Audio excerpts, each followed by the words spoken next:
actually can't believe... I can believe someone stood up in Parliament and asked for there to be what was essentially a blasphemy law, which, let's not forget, we almost have as well. Yes. There are certain pictures and parodies and cartoons of certain faiths that I could not hold up on this channel.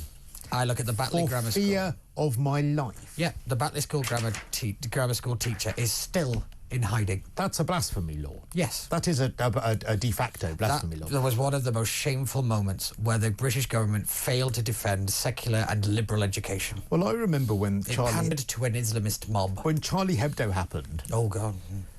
I remember, I was on a different station then, but I remember saying on that station, a lot of people were saying, well, what should the response be? And I said, well, the response should be that every single newspaper prints parody cartoons of every single religion on their front pages. Yeah. Every single god from the mainstream religions should have a cartoon parodying it in the newspaper that next day to say there will be no censorship.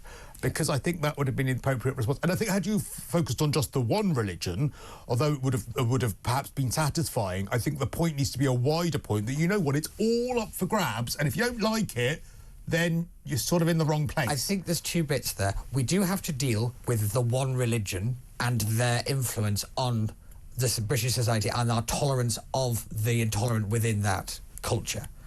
Then we also have to do with that it's everybody's up for fair game. We keep shying away from one, and it's not right. There is a huge problem with the integration of people from certain bits of the world into the UK. And this is one of the reasons why. It is rather crazy that we just keep rather tiptoeing around it. And actually, I think it's because people don't understand multiculturalism. People keep thinking it's about all cultures living together, like this big melting pot. It's not. The central tenet of multiculturalism is the rejection of the native culture. That's what it is. So when people say multiculturalism has failed, they are wrong. It has worked perfectly because it's about rejecting the host nation's kind of culture and values and keeping your own from wherever you came from. And it's not just food and clothing and music. It's political values, it's cultural values and moral values. And I think that what started off perhaps as a honourable endeavour in order to encourage this word diversity has become something at the expense of unity. And diversity, I mean, Sadiq Khan wheels this out all the time, and I actually can't stand that man. But diversity is our strength. Yeah. Unity is our strength. Diversity should be respected, but not at the expense of unity. It's unity that makes people strong. It's unity that is actually, that you should usurp anything. I'm Greek, but I'm British first. And I love being Greek, and I love my nod to Greek culture, and I love having Greek Easter, and I love all of those things, but I'm British. Yeah. I'm a British Greek. I'm not a Greek British. Yeah, we have failed to kind of cut the apron strings of home nations when we're people who have moved here for a significant number of cultures for fear of being offensive. Yeah, and I think that, and it's something... And I actually think it's because we don't make people say learn English. We don't have certain kind of... requirements to stay here within a certain amount of time. Do you remember a few days before Christmas there was the Westminster Council housing video? Did you see that? I didn't see that one, no. Okay, Westminster Council put out a housing video about how they were changing the priorities of their housing, and they put out that video, and it was to change the criteria I'm not sure the nuts and bolts of what the video was, but they put it out, and there was the video sort of explaining it in English, and then they had someone doing it in Urdu, and then someone doing it in Spanish, and then someone doing it, and they had to take it down because so many people were saying, why on earth are you doing this video? If someone is on the housing list and has been for a while, well, why do they need this in 15 different languages? Because the 4 people that work in the Diversity and Inclusion Office need something to do. And it doesn't seem right that if you are someone who wants to... You know, I get that there would be a situation where perhaps when you initially arrive, if you're someone who is genuinely seeking asylum, that you might need that kind of help. But it's something shifted from that, which most people would say, well, fair enough, to something which is negating the need to be able to learn English and integrate. And it's also done at the denigration of British culture itself. It's always the Brits have to bend over, if you know what I mean. It's always coming, yeah. And I think I really do think it's the kind of the push for you can't offend people, and that if you are offended, then you have somehow privilege. And it's the privilege argument and the kind of the competing minorities. Well, I'll tell you what changed. It's actually really problematic. I'll tell you what changed. I find this fascinating, the change in this, by the way, is that we about 20, 25 years ago, it was about equality for everyone. And I feel like people were so much more on board with that. And I feel like people were you know, we want equal rights for gay marriage. We want equal rights for people whom you know, equal rights in the eyes of the law. And I don't think now, with retrospect, anyone would look back on that and say that was wrong.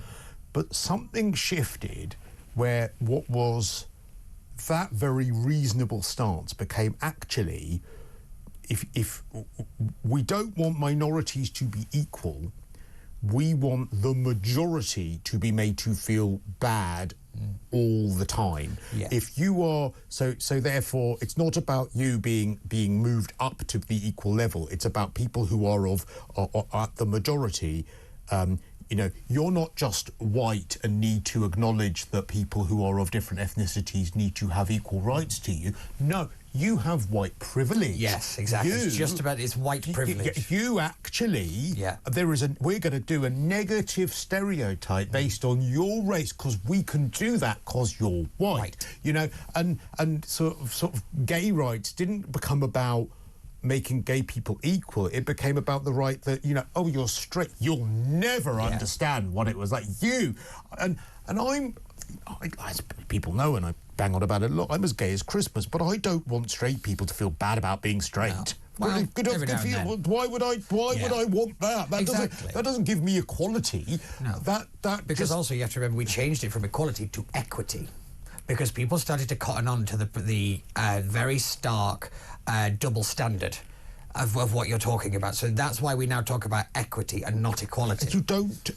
You don't erase racism by making the people who are the majority white in this country feel bad about themselves and be told that if they don't declare their lack of racism, they're racist. Yes. And it's like, well, you're not getting rid of racism that way. Everyone might shut down the argument. They don't want to get rid of racism.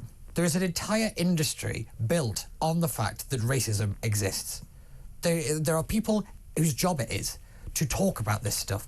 You know, DEI is not just a policy, it is a business and an industry. And language has changed. You know, I was taking the mickey out my mum yesterday for the last half hour of the show because I had her on and I was trying to explain to her the new world and being very, very facetious.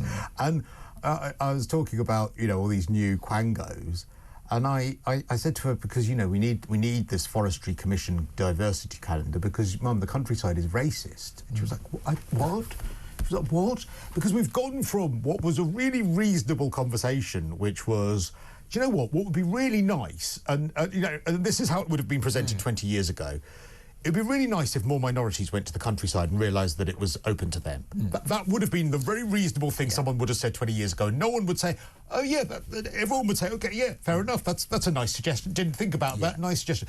No, now it's the countryside is racist. You know, we've gone from what was really reasonable to this ridiculous hyperbole that it's not that it would be nice that more people could go to the countryside, it's that the countryside itself is racist. Yes, it's also that any disparity is done with malicious intent. Yes. Right. Did anybody ask minorities if they want to go to the countryside? Yeah. Or maybe we need to say, you know what, maybe we need to say to certain minorities, and again, I wouldn't have an objection to this, other people might do, you know what, the countryside's there. Yes. That would solve the problem. There you go. What is wrong with the majority of white people enjoying the countryside? We would never say that about any other race enjoying a certain other thing. No, but I would understand. I understand people saying, well, look, actually, you know what? It would be nice if everyone enjoyed the countryside. That's a nice thing to say. It's nice. It's nice. It's just nice. As a guy that went to the Lake District a lot as a child, there are a lot of minorities in the Lake District. It's gone from nice to you will feel bad. It's sinister. Be kind or else.